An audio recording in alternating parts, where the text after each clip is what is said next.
today we're going to look at squaring something for framing or forming in the construction industry. And the term square in the construction industry refers to the mathematical definition of square, meaning an object with four sides that come to intersect at a 90-degree angle. We ignore the other part of the definition that refers to the fact that we have all four sides are the same length. So square is similar to being rectangle. Square just tends to be a shorter word, so we use it. So before we get going, you're going to need some materials, just like you would if you were on the job site. So you need something to represent the grade. I'm going to use a piece of plywood, but you could use anything you've got at home. So if you've got a piece of cardboard with some push pins, that would work. A hunk of drywall. This might even work on your carpet in your room if you've got some underpad underneath it, or the drywall wall in your room. But before you go using those, I would check with your parents and make sure they're okay with you poking holes in it. Okay, so we've got our grade. We're going to need something for stakes. I'm going to use some finishing nails. If you're using cardboard, push pins work really well. Okay, same within your carpet, possibly in the drywall. But again, check with your parents. I'm not taking blame for that. I've got my construction string or my layout string. I've got a ruler or a measuring device, so you could use a measuring tape. I'm going to use a ruler, but show you sort of how a measuring tape would work as well, but it might be a little easier on this scale to use a ruler. Just make sure it's long enough to get all your dimensions on it. A hammer to put my spikes in, and a Sharpie so I can mark things off. Okay, so that's what you're going to need for tools, and then we'll get going. So gather those up, and then we'll get going with how we go about doing this. So step number one in this process is creating a constant line. And I just drew one using a Sharpie marker. On the site, what you would do is you would certainly put spikes at either end of your property and draw a string line, and that would be what you would measure off of. This gives you a straight line. If you're working on something that you can't write a Sharpie marker on or whatever, you could use a piece of tape and put a piece of tape down there. Just try and get it as straight as possible so that you know that you've got a pretty decent starting point. Okay, so there's our constant line. So I'm gonna square up a 6x6 square here. So I'm gonna do that by starting with a starting point. So grab a spike, I'm gonna put a spike in here. There's my starting point. And now I'm gonna measure 6 inches from there. So measure from the center of the nail, spike, create a mark, and put another spike in at that.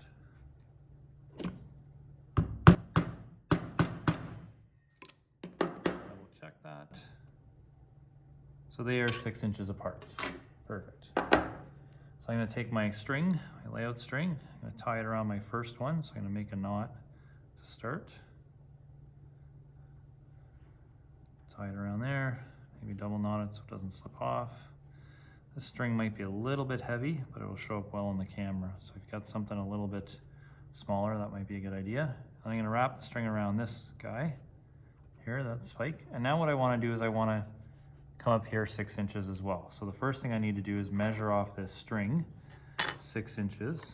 So from where I wrapped it, I'm going to measure 6 inches. Take my Sharpie and put a little mark there. Okay. So now that I've got my 6 inches marked up there, we know that using another mathematical formula that this squared plus this squared will equal the diagonal squared. So Pythagorean theorem will allow us for a right angle triangle to make this right angle. So if we work in the other direction, we're used to mathematically calculating this, but if we can figure out what this line is, we know this will be 90 degrees. So if I take 6 squared, which is 36, plus 6 squared, which is 36, I get 72. So the root of 72 should be the length of my diagonal. If I take the root of that, I get 8.485. So 8.485 is tough to do on an inch measurement, and even in terms of feet. So I could convert the 485 into decimals, or if you pick the proper calculator on your computer or on an app, it will calculate the feet and inches for you. So when I do that, I actually get 6 length and 6 width, gives me 8 and 8/16 of an inch. So 8/16 of an inch is half an inch. So clearly it's a little bit off. So 8.45 and 8.5, they're not exactly right. But in the grand scheme of things, on a larger construction project, this wouldn't be huge in terms of error. In our case, it's going to be a little bit of an error, but again, my string is fairly thick, so that error is going to be non-existent. So I'm going to use 8.5. So I need to measure 8.5 inches here. Okay. So another term that we can talk about is burning. So using this ruler, if I put this ruler on this nail here and I put it right at 0, it's kind of tough to understand sort of where 0 is, and I might move my ruler accidentally when I'm moving it and slide it off. So what we can do is we can burn something, and sometimes what we'll say is burn a foot. Same with a measuring tape, right? Our 0 is here, and we don't really like using this as a measuring device because this piece moves in and out. So oftentimes you'll hear construction people say, I'm gonna burn a foot or burn 6 inches. And what that means is you're gonna start your tape or your measuring device at the 6-inch mark, okay? So in this case, our dimension is 8.5 inches, and I'm gonna burn an inch, which means I want this to end up at 9.5 inches, which is actually almost right there. So what you need to do is you're gonna take your ruler and your string, and you want that black mark to intersect at 9.5 inches in my case. So if I do that, it's gonna be right about there, okay? So I'm gonna put a mark there, and that's where I'm gonna put my spike.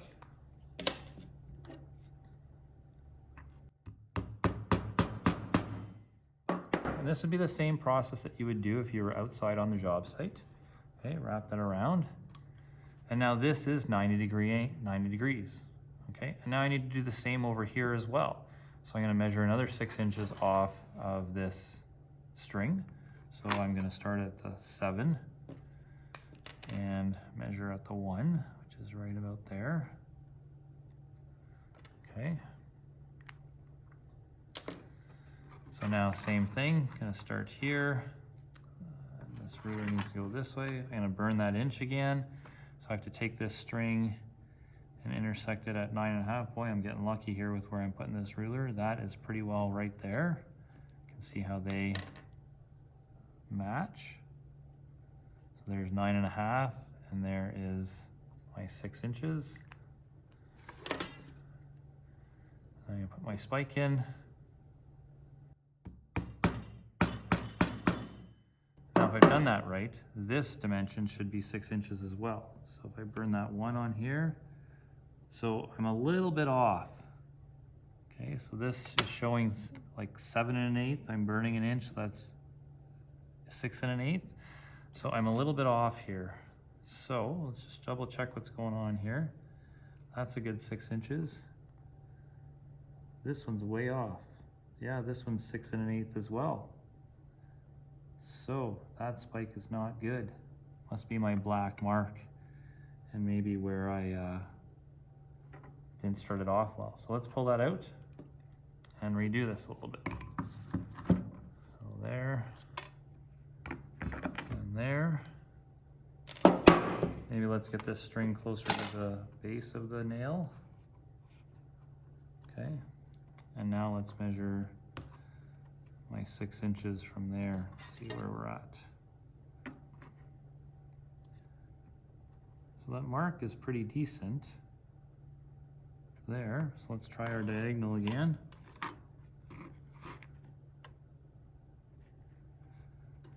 So diagonal, gotta watch I stay on the 1 here. Yeah, it's slightly off. My spike should be in here just a little bit. Try that.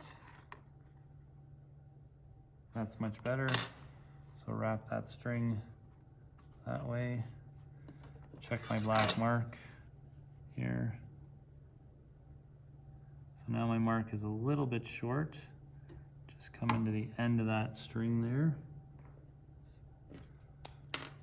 Should have a different color, but the second mark is my 6. So diagonal, 9.5 and 6. Yeah, I think this is already better.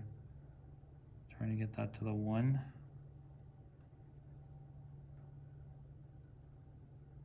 Right about there. Leave my ruler there this time and put my spike there. That's already looking better. And if I measure from here, 1, there we are, bang on. So this then is a, let's push that string down. Not going down very easily, but anyways. There we go. That's a squared up structure. Now, if we, some things here when you check your measurements, make sure you're checking it at grade and not up in the air because these spikes aren't necessarily straight. So you want to check where they hit the grade. But there's my squared rectangle. So this is something you would do on a job site in a much bigger scale, 8x10 shed, 24x24 garage, complex house, but that's the process. And that's the process I want you to try and go through today with either your piece of cardboard and your push pins, your drywall wall, or a piece of plywood if you have one. Just pick a rectangle and square it up.